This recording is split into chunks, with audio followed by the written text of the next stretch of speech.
Good morning, Coach. How you doing? I'm doing good, thank you.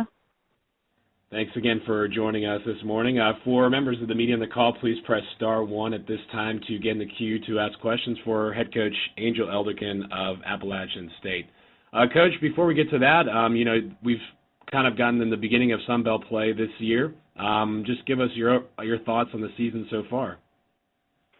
Yes, first of all, before I get into the season, I just wanted to really express my gratitude to the Sun Belt Conference, its members, and certainly the coaches just for the overwhelming amount of support for me during this time. Obviously the last few months has been extremely challenging, but with every challenge is an opportunity, and I'm just really humbled by the upcoming initiative and its opportunity to just raise awareness. So I can't speak about the season without just recognizing the support of the Sun Belt Conference.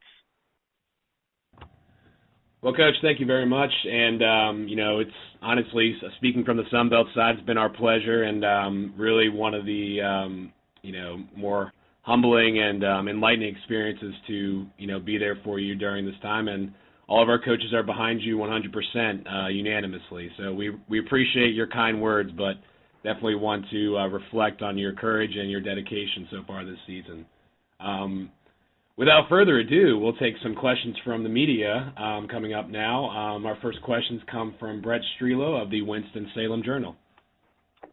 Hey, Angel. Just with Joy getting 1,000 points for her career, what has she meant for your program, and what kind of stands out about the player she is for your program? Yeah, Joy, she's a really special player in terms of being our point guard since the day that I stepped on foot on this campus. And she had to embrace a different style her freshman year. It was more walk the ball up the court kind of play, and we put this up-tempo style of play, and each year you've seen her grown and you've seen her develop, and you've just seen her get better, and she continues to get better. And just to see her to score her 1,000 point and know that we've got a lot of basketball left, and just watching her grow and mature every day has just been a really rewarding piece as a head coach, not only for what she's doing scoring, but what she's just doing to help lead this team. Just one follow-up, what do you like about what your team's doing and how they're playing right now? We're trying to develop an identity, and I think we've bought into the identity of being that team that's going to score the ball in the paint, being that team that's going to rebound and get out in transition. And now the challenge that's presented to us is being that same team night in and night out. So I definitely think that there's an identity with this group that they've bought into, but now we're working on that consistency and making sure that we're that same team every time we come together. Thanks, Angel. Welcome. Thank you very much, Brett. We will go to our next questions from Wendell Barnhouse of the American Sports Network. Morning, Coach. You mentioned the initiative from the Sun Belt, and I was just wondering, so far this season, what have been the challenges for you personally, battling cancer and trying to, obviously it's any kind of a season is going to be taxing physically and mentally. What are the challenges been for you so far? Obviously early on when I was still undergoing my treatment, just trying to balance the day, in terms of making sure that the 2.5 hours that was going to be spent with my team was going to be my best 2.5 hours. So they would always kind of get the best of me that day. So they wouldn't know, what I was feeling, what side effect I was having. They just knew. So finding out that formula early on was obviously very challenging. And then, people have said this and haven't gone through it. It's like cancer is like a full-time job.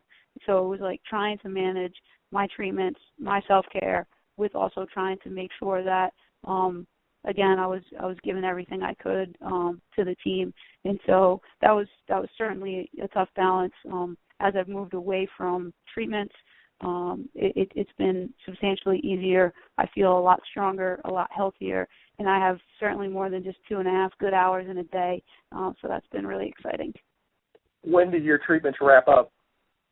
I had my last treatment on November 14th. Okay. Has it been difficult? I mean, I'm sure everybody, every time they see you, how you doing? Is everything okay? Has it been, I mean, it's great to have people care about you, but sometimes do you wish, look, I just want to coach my team and, hey, I'm going to be okay? Yeah, you know, I mean, I think I'm always very conscious of people wanting to know about how I'm feeling, but I also want sometimes some normalcy. And I think that's the great part about being around my team is because they don't look at me because they've been through the whole thing with me. It's like they don't see me every day as like this coach going through something. They just see me as coach. So, you know, sometimes when I see people that I haven't seen in a long time, like the coaches in the league, they're very curious as to, you know, what's it been like, what are you doing? And then it just kind of takes me through all those steps again. But, you know, you can never, ever not appreciate just the support and care from people because that's really what, you know, has helped me get through this. And I think I read where your mother suffered from the same, or suffered from cancer, the fact that she went through that, and now you're going through it, and now this Sunbelt initiative. What are your thoughts about that whole situation?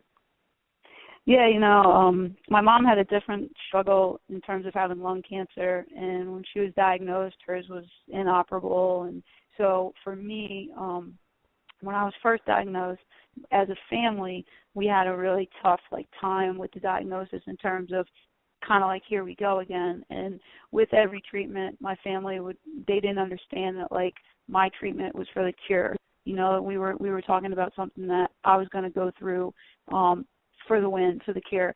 And so that took a little bit to wrap our brains around. But luckily, you know, for me, having a role model like my mom and watching her fight, and, you know, the biggest thing I'd say about my mom is she worked every single day until probably her last month. And so when people try to understand, how do you coach practice and how do you do this and how do you do that, well, you know, it was the way my mother did it. And when my mother couldn't go to work any longer is when she lost her fight, and it was the people every day that just kept her fighting. And, you know, that was very similar to me. Is my job was the cure. It wasn't the chemo, it wasn't the radiation. It was being around my team and being able to do what I love.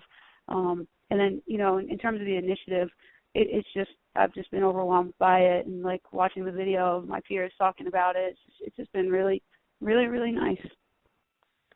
I appreciate your thoughts and best wishes. Thank you. Thank you. Thank you very much, Wendell. We'll take one question from Whitney Hayworth of the Sunbelt Digital Network. Good morning, Coach, and glad to hear from you this morning. But anyway, you know, not to take away at all from your initiative and what's coming to bring awareness to the cancer that you've been fighting, but obviously initiatives are a big thing in college sports and basketball in particular. And this week for women's basketball, it's the We Back Pat week. So as someone, you know, that has looked up to her and worked with her, I just kind of want to hear your thoughts on that initiative in itself and what that means to you. Yeah, the We Back Pat is very special. You know, I was traveling last night recruiting, and I had the game on because I knew the game at Tennessee was a big game. And our team this season got the patches for We Back Pat, and we had the opportunity to go to Tennessee and talk to them about Coach Summit, and that was really special, a very, very special trip for our program to be able to, you know, I kind of talked to them prior to the game about the house that Pat built, and I say this time and time again, and the greatest lesson that I learned from Pat was, you know, you win in life with the people that you surround yourself with, and, you know, I'm winning my own personal battle because of the people that I've surrounded myself with. And so, you know, every day, every moment, you know, Coach Summit continues to speak to those that, you know, were blessed with her influence. And for those that weren't, you know, it's my job to make sure that the team, that every team and every player that comes through this program at Appalachian gets a piece of Coach Summit. And so I pride myself day in and day out of just, you know, taking the lessons that I was able to learn while working for her and providing those every single day that I am around my basketball program. Thank you very much, Coach. Thank you. All right, thank you, everyone. And, Coach, I just want to say also as well, congratulations on the Most Courageous Award from the USBWA. Very well deserved, and, looking forward to seeing that presented to you at the Final Four in April. But, again, thanks a lot as well for joining us this morning, and looking forward to seeing the initiative play out in a week or two here, and looking forward to seeing what your team does the rest of the way. Awesome. Thanks so much.